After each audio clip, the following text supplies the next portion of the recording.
kerajaan surga.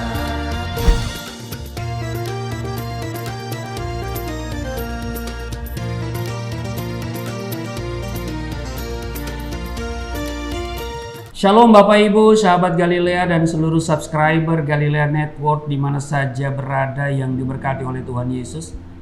Selamat pagi, apa kabar hari ini? Apa yang saudara pikirkan? Mari kita pikirkan firman Tuhan hari ini, amin. Lupakan semua pikiran yang berhubungan dengan pekerjaan yang mungkin saudara mengalami hal yang tidak mengenakan, atau mungkin ada sesuatu yang Anda gumuli berhubungan dengan masa depan, dengan rumah tangga, saudara, dengan ekonomi. Mari saudara lupakan dulu itu, kita pikirkan firman Tuhan. Saya percaya ketika saudara mendengar firman Tuhan, maka masalahmu akan teratasi.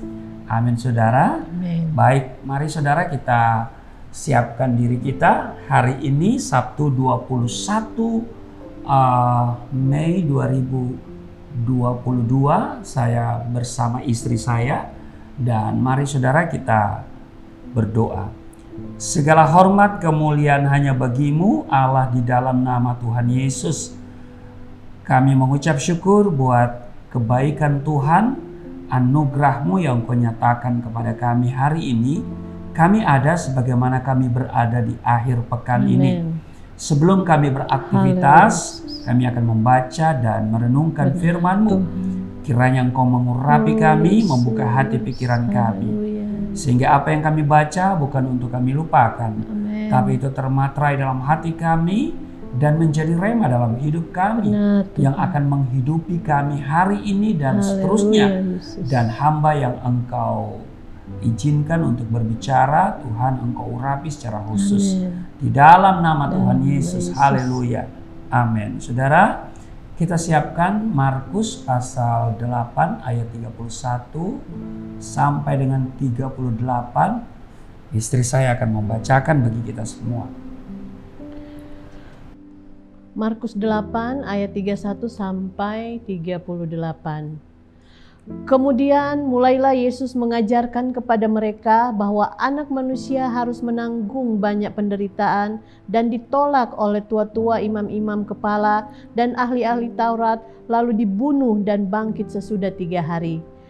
Hal ini dikatakannya dengan terus terang, tetapi Petrus menarik Yesus ke samping dan menegur dia. Ayat 33, maka berpalinglah Yesus dan sambil memandang murid-muridnya ia memarahi Petrus, katanya, "Enyalah iblis, sebab engkau bukan memikirkan apa yang dipikirkan Allah, melainkan apa yang dipikirkan manusia." Ayat 34, lalu Yesus memanggil banyak dan murid-muridnya dan berkata kepada mereka, "Setiap orang yang mau mengikut aku, ia harus menyangkal diri, memikul salibnya dan mengikut aku." Ayat 35, karena siapa yang mau menyelamatkan nyawanya, ia akan kehilangan nyawanya. Tetapi barang siapa kehilangan nyawanya karena aku dan karena Injil, ia akan menyelamatkannya.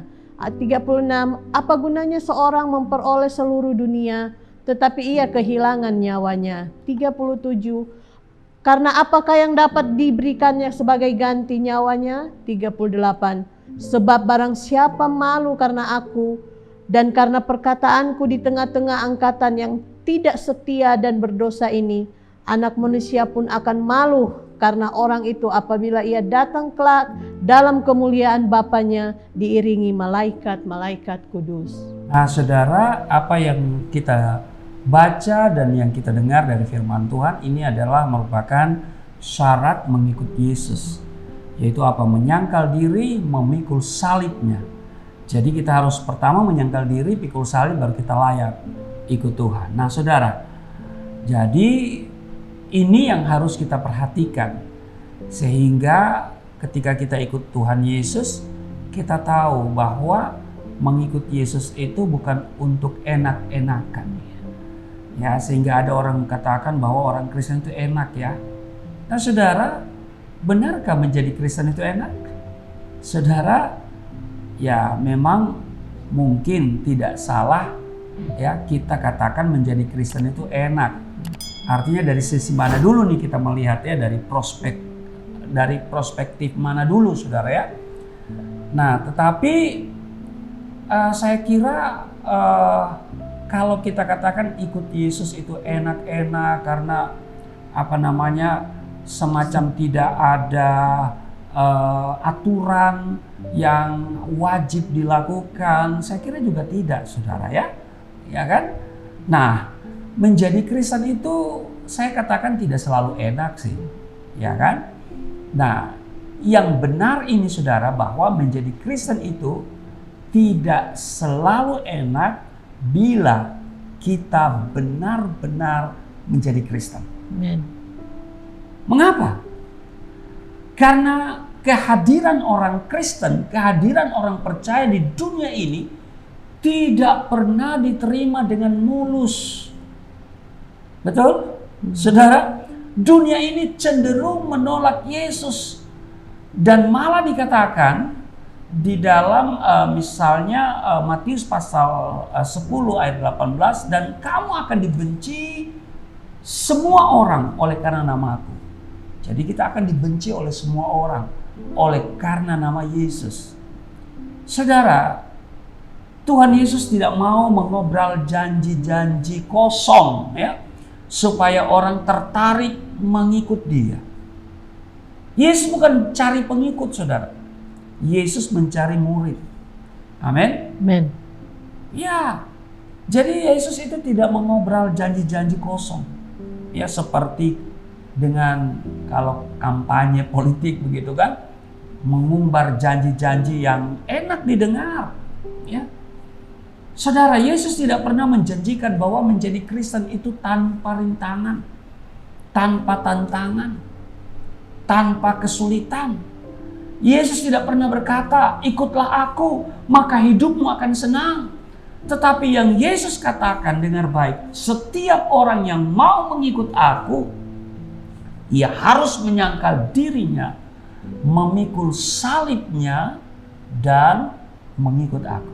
Artinya, harus mau menderita. Apakah ini terlalu berat? Makanya ada lagu yang berkata, meskipun saya susah menderita dalam dunia, saya mau ikut Yesus sampai selama-lamanya. Saudara, lagu ini kayaknya sudah jarang terdengar ya. Dan mungkin juga saudara tidak suka nyanyikan lagu itu. Tetapi saudara, lagu inilah yang membuat saya bertahan sampai hari ini. Waktu saya di penjara apalagi saudara. Lagu ini yang membuat saya bisa bertahan di dalam Tuhan. Makanya di penjara ini salah satu lagu yang menjadi favorit, yang paling sering saya nyanyikan. Saya sedikit merubah syair lagunya. Meskipun saya susah menderita di penjara, saya mau ikut Yesus sampai selama-lamanya. Saudara, itulah jalan salib. Ya. Jalan yang dipilih Kristus adalah penderitaan salib. Via Dolorosa. Memang berat mengikut Yesus. Namun dengar baik, tidak pernah kita ditinggalkannya. Amin. Amin. Yesus mengajar dengan tegas bahwa mengikut Dia dibutuhkan yang namanya komitmen, integritas, dan jati diri. Ikut Yesus jangan cengeng. Ikut Yesus harus memiliki integritas antara apa yang kita omongin itu sesuai dengan perbuatan. Itu integritas itu artinya yang paling sederhana adalah bersatunya kata dan perbuatan, ya kan? Nah, banyak orang tidak memiliki integritas. Banyak orang yang omongannya nggak bisa dipegang. Tapi juga harus memiliki jati diri. Amin. Sebab segala sesuatu yang tidak didasarkan pada komitmen, pada integritas dan jati diri sering membawa kemunduran dalam segala hal, apalagi itu menyangkut iman. Sesungguhnya jati diri orang Kristen adalah mengikut Kristus dengan bersedia menanggung segala risiko sebagai konsekuensi iman. Sebab kepada kamu bukan hanya dikaruniakan untuk percaya, tapi juga untuk menderita. Menderita di dalam Yesus itu adalah anugerah. Karena itu harus kita nikmati anugerah itu. Amin. Saudara, Tuhan Yesus tidak memilih jalan aman dalam karya keselamatan yang dia kerjakan. Namun dia bersedia berkorban dan mengorbankan dirinya demi keselamatan saudara dan saya. Amin. Ini adalah karya ilahi yang ditunjukkan dalam hidup manusiawi. Saudara, karya Kristus ini menyampaikan pesan yang syarat makna bahwa menjadi orang Kristen harusnya memihak dan berpihak untuk mau berkorban untuk orang lain, bukan mengorbankan orang lain. Amin. Haleluya. Jadi memihak dan berpihak untuk berkorban bagi orang lain dan bukan mengorbankan orang lain. Dalam hal iman, saudara, kita harus fanatik. Fanatik itu penting. Yang tidak boleh itu adalah fanatisme. Iya. Jadi dalam hal iman kita harus fanatik dalam pengertian yang luas, yaitu apa? Demi iman dituntut jiwa yang mau berkorban. Bukan sebaliknya, demi iman mengorbankan orang lain.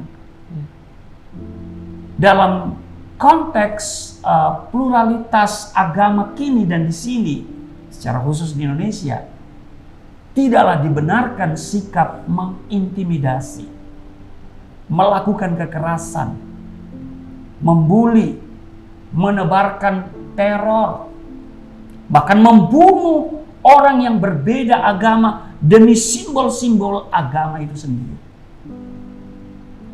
Sikap seperti ini bukan karakter orang Kristen, saudara.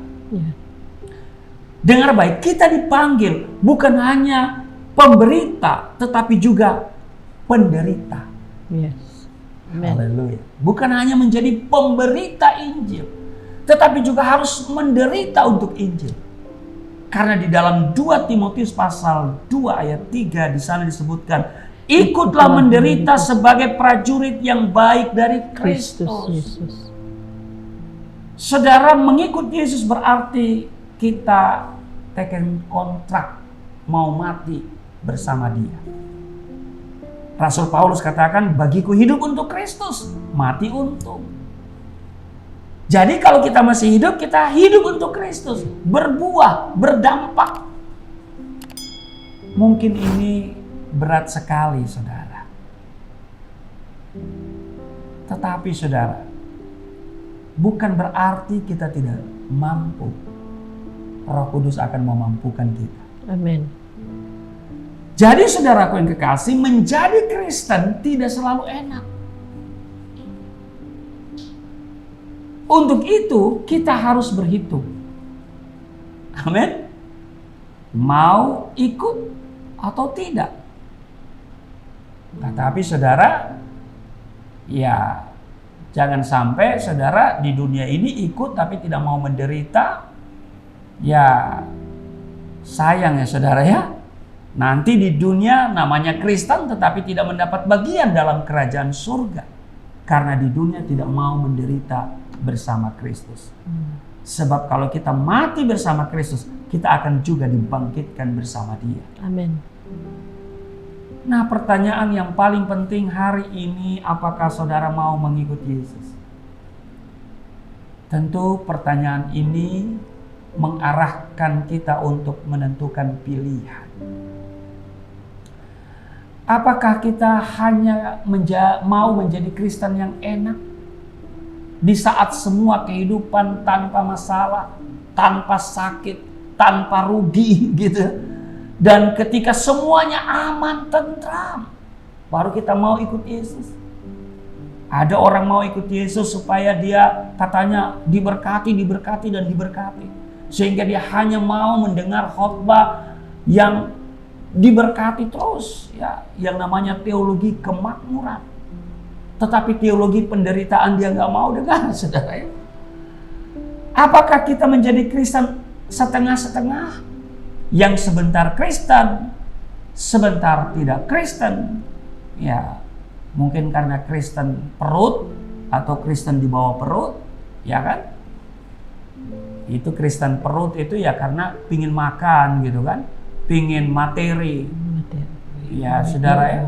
Tapi Kristen di bawah perut yang mau menikah, ya saudara ya.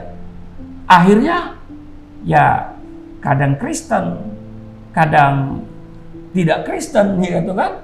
Ya pindah agama, ya bolak-balik di agama itu, ya saudara.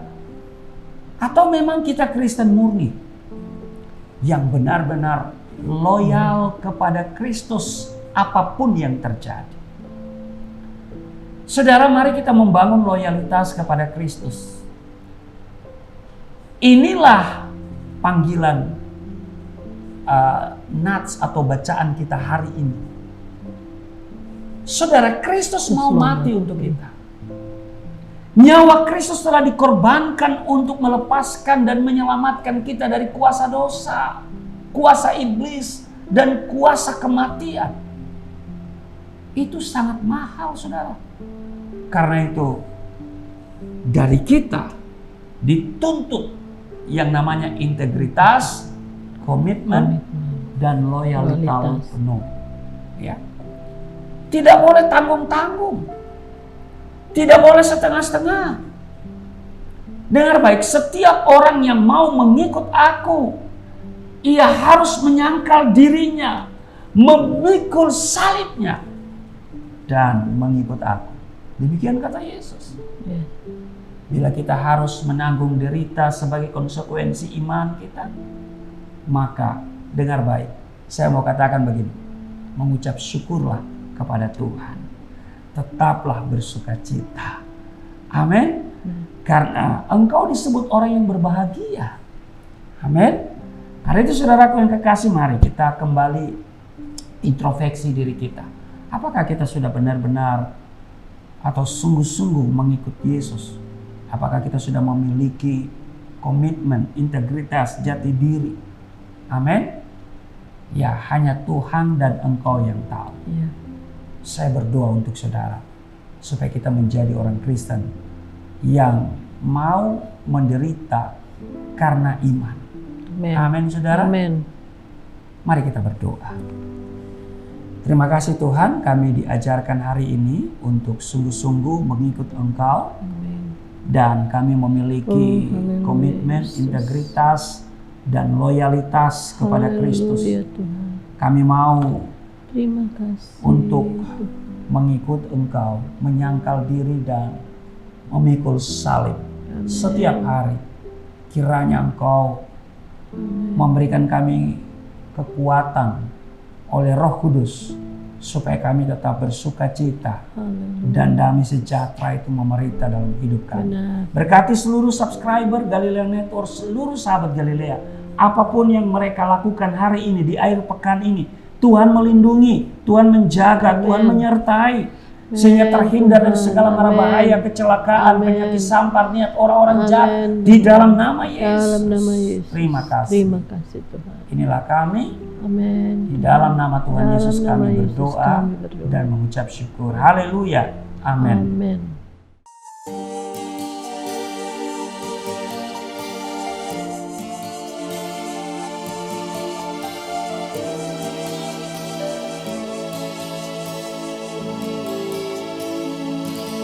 Bapa kami yang di surga, dimuliakanlah nama-Mu, datanglah kerajaan kehendak-Mu di bumi seperti di surga.